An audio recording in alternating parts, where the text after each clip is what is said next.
The VCSE Barometer Survey. The sector's regular temperature check.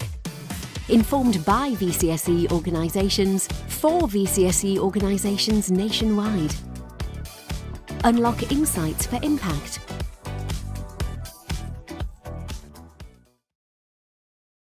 Of the barometer back in November 2022. So that gives you a sense of some of the challenges organisations are facing. Part of that is about what is the capacity of organisations to be able to fulfil that demand as well. And only 8% are saying that they've got spare capacity, with many organisations, over half of organisations are saying that they've got limited or no spare capacity. And nearly a third of all organisations are saying they're falling short as well of having that capacity. Again, over half of the organisations we've surveyed said that there's a deterioration in their financial position due to rising costs. And that actually one of the key concerns then for organisations is the increasing demand as well. Many organisations saying recruitment difficulties have meant that they've tried to pause some of their operations. This could be in both volunteering and paid staff as well, are real pressures on organisations. And almost half of the organisations that completed the survey have got unplanned use of financial reserves. And so, nearly all, 71% of organisations said that income was a key concern as well. So yeah, we'll move on to that. If you see some of these are the big concerns, as I said, income is a significant concern. 70% of organisations saying that. Nearly half are saying rising demand and volunteer recruitment as well. So these are sort of major concerns that we're seeing over the trend of the waves as well. And inflation is nearly a third of the overall costs and things as well. So, and energy prices are key things there. We see that actually nearly 64% of organisations have reported an increase in service demand over the last 3 months as well. Quite a lot of those, nearly a quarter, who said that it's increased by a lot. So, and most organisations said that they expect that to increase over the next 3 months or so. So we're definitely seeing a lot of pressure being placed on organisations as they go through. And move on. Thank you. So over half of the organisations expected to meet this service demand, but quite a lot of organisations then it's got capacity issues there, with a small percentage though that's saying that they're really far short of this. So I think a situation where there's a lot of pressure on organisations, they can fulfil some of this demand and capacity, but there's also quite a lot of pressure going on in that situation as well. And I think we're getting a sense then about organisations reporting very little change in their financial position. So I think this isn't that we're weathering the storm maybe, but it's still a lot of challenges. And nearly half of organisations say that they've had no significant changes over the last 3 months or so. Quite a few saying that it is deteriorating, and quite a few saying there's been an improvement as well. So quite a mixed picture, I think, overall. And it'd be interesting if anybody put anything in the chat about some of their own experiences in that and what they're sort of seeing as well would be great. If you can move on, Ben. So how is this, what are the sort of implications of that by organisational size? So you can see for the large and medium organisations then that their financial position is a real challenge. That's less so for small organisations, but I think that's often because small organisations rely more on volunteers rather than paid staff or finances. So you can see sort of the pressure then is actually on the medium and the large organisations in terms of their financial position. But as we've seen around sort of the recruitment retention issues for staff and for well-being, then so for staff and for volunteers, then that is a significant pressure then for smaller organisations. And rising costs have meant then that organisations are unexpectedly using their reserves as well. Those organisations that are able to have looked to increase some of their prices for the services they offer. But of course, that can be really challenging because it can exclude the organisation, so the very beneficiaries that want to be able to utilise those services as well. And quite a lot of organisations, nearly a quarter of organisations, have said that they've reduced the services that they've offered as well. And maybe this is going back to maybe what the core offer is, and some of those really important things ended up being cut out of situations as well. And some attempts at reducing staff hours and various other things like that. So paid staff and volunteer numbers have remained fairly stable over time, but you can see again there's been about a quarter of organisations have increased this by a little for both paid staff and volunteers, but there's also been some reduction. So again, we're getting a sort of a mixed picture there. But many organisations are saying the same. But I think a real challenge seems to come across the difficulties of recruitment, with 43% of organisations saying that they've had difficulties with recruitment, and it continues as a top 3 concern as well. And I think as situations in the economy change, the competition for jobs and for volunteers is also difficult. And for many volunteers as well, then maybe they're having to take on extra hours in their own work situation because of finances, then this does present a significant challenge for many organisations as well. So large organisations in particular are saying that they're facing recruitment challenges. I mean, that's quite a big percentage there. Nearly 60% of large organisations are facing that sort of challenge versus small and medium organisations. So that really shows some of the importance of that. And then some of the results of the recruitment issues are that organisations have had to pause operations or getting existing employees to work longer hours as well, or not able to meet demand. So this shows some of the challenges that organisations are facing and some of the difficult trade-offs, which might have some long-term consequences as well in terms of fulfilling the organisation's mission, or also looking after the well-being of those employees as well. So this presents, I think, quite significant longer-term challenges. And so we've got if Julie could just put a link to the Jamboard, there you go, already done. One thing we'd like to do, and Beth's going to carry on speaking, but we've created this Jamboard that you should have access to there in the chat. And we've got a few questions. We'd just love to get your feedback and see some interesting things coming into the chat as well, which I'll have a look at in the moment. But we'd like to know just a bit about how your organisation's been affected by the increased demand in services that we've seen, the challenges of recruiting staff or volunteers, or the challenges and the difficulties of generating income as well. So we'll come back to that in a little bit later. But I'm going to hand you over to Beth, who's going to talk through some of the most sort of recent focus, which is around the relationship between charities and local government as well. Thanks, Dan. Can everyone hear me all okay? Great. And Ben, am I guessing you're going to be in charge of the clicker? I am. Great. Oh, very exciting. Thank you. If you could just go on to the next slide, that'd be great.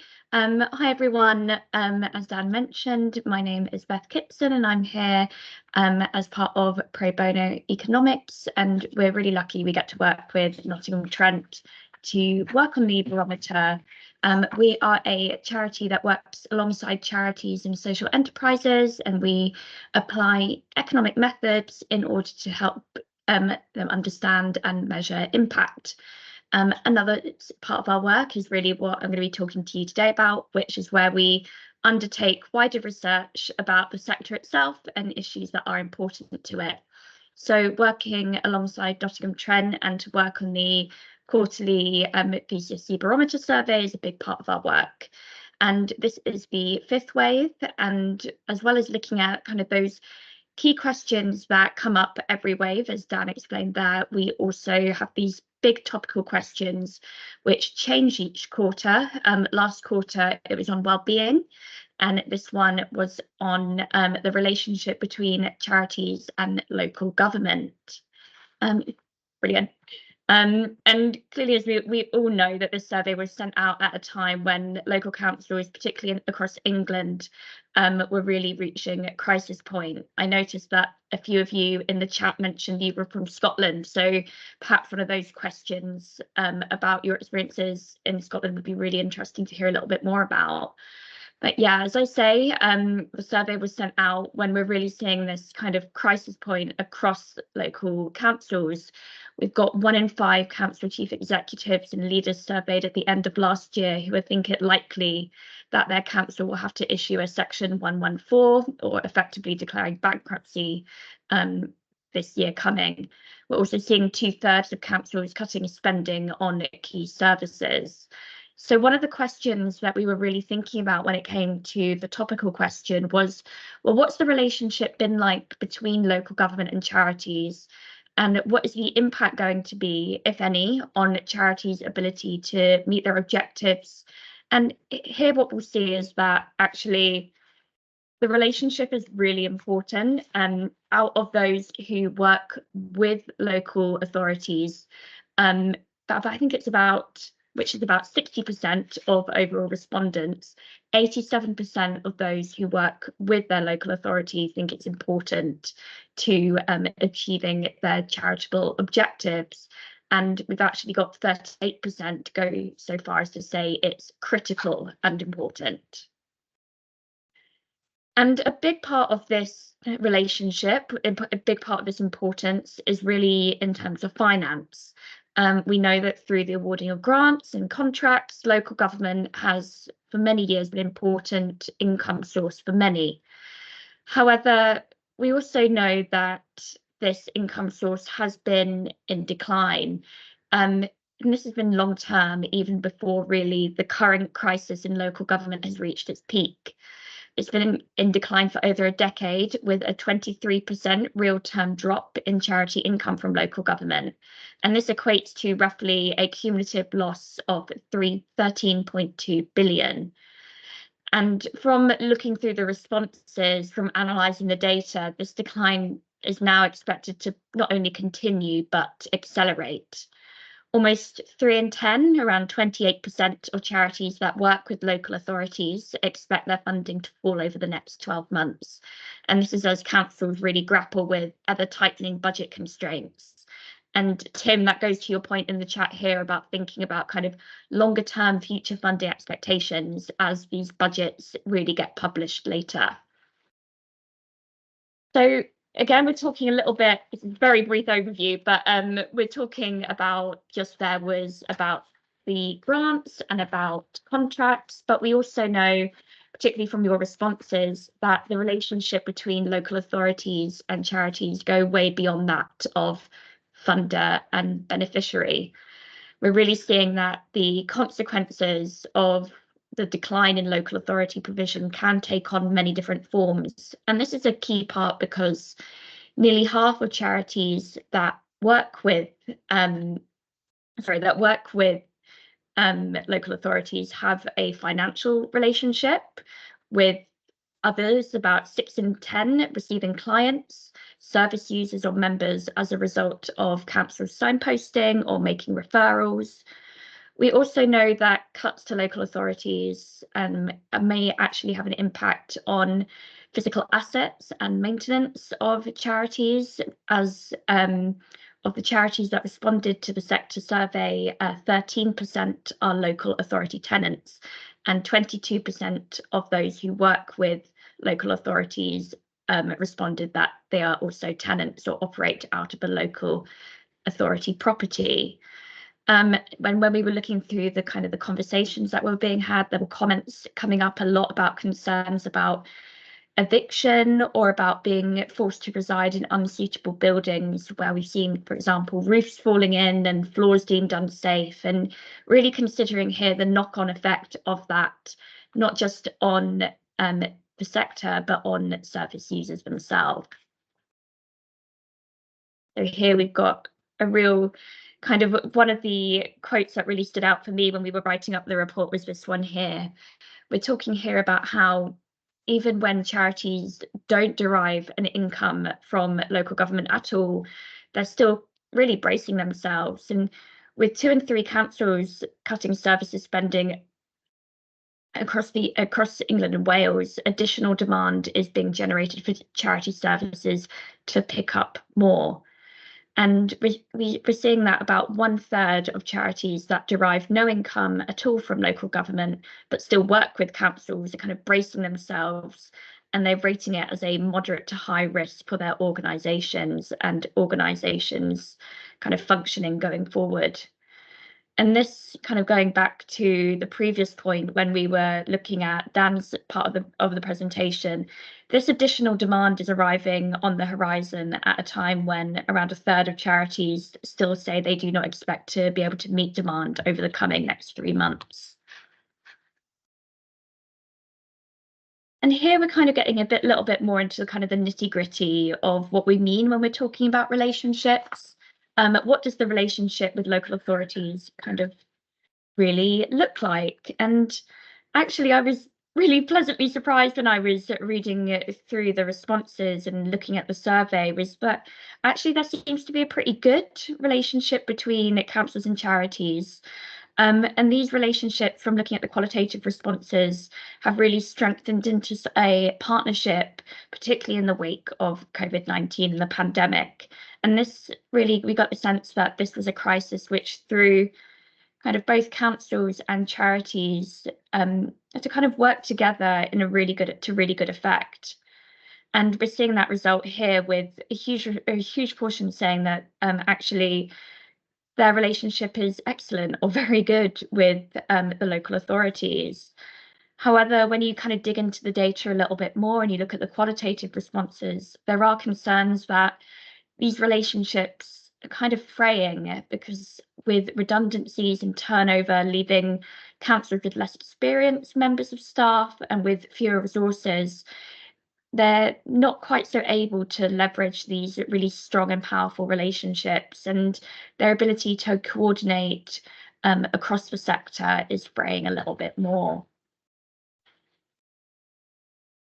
We're also kind of going back again to that kind of overall picture for organisations.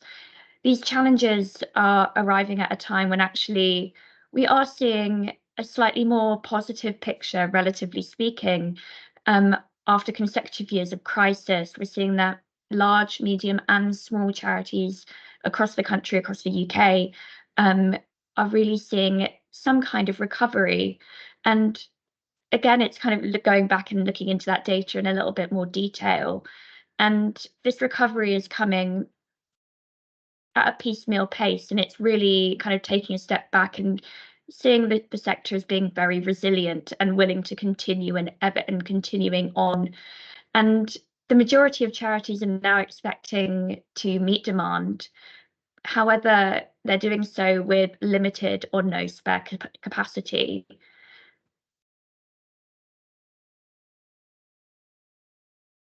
So kind of overall, I feel as if I'm kind of a bit of a bearer of bad news, but it's looking at the way that local governments really are impacting the way that they work with the sector.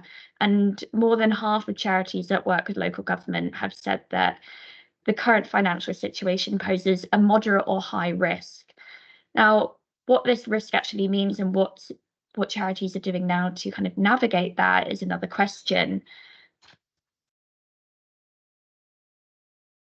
So these are kind of some of our key findings from the report. And we're just looking now at how kind of what Dan was saying there about how it's a mixed picture, but what really came through from the qualitative responses in particular was this kind of sense that, yes, funding is falling, and funding from local organisations is falling, and there are some elements of relationships which are under threat. But what also came through was this real sense of resilience and a really positive sense that, yes, we will keep working. We are changing strategy, for example. We are redirecting our funding and our fundraising, and we will meet demand. We just may not have that much there. And this is kind of where we've kind of been left with some really key questions for thinking about this impact and how the crisis may work out and how charities are navigating this going forward. So the financial crisis within local authorities may harm positive relations, but how are we navigating this? How are we mitigating this? If it's going to be increasing demand, what can be done to help meet this demand? And then crucially, how are we going to be thinking about this in terms of beneficiaries and service users? What does this look like for your service users? Are they aware of how the local authorities' finances are impacting their well-being? How is this working out? And all this is really to say that this really adds urgency and kind of data for policymakers across the country to work effectively with not just local authorities, but also charities to really think about this and to think critically about the next coming months.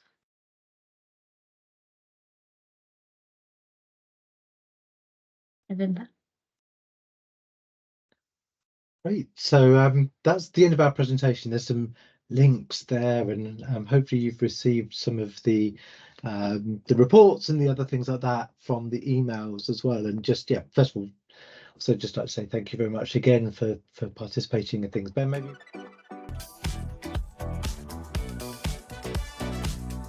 See where you are in the big picture. Stay ahead of the curve. Join a community of changemakers. Amplify your voice. Drive collaboration and innovation. Sign up for the survey. Have your say. And influence action where it counts. For you. Your input matters.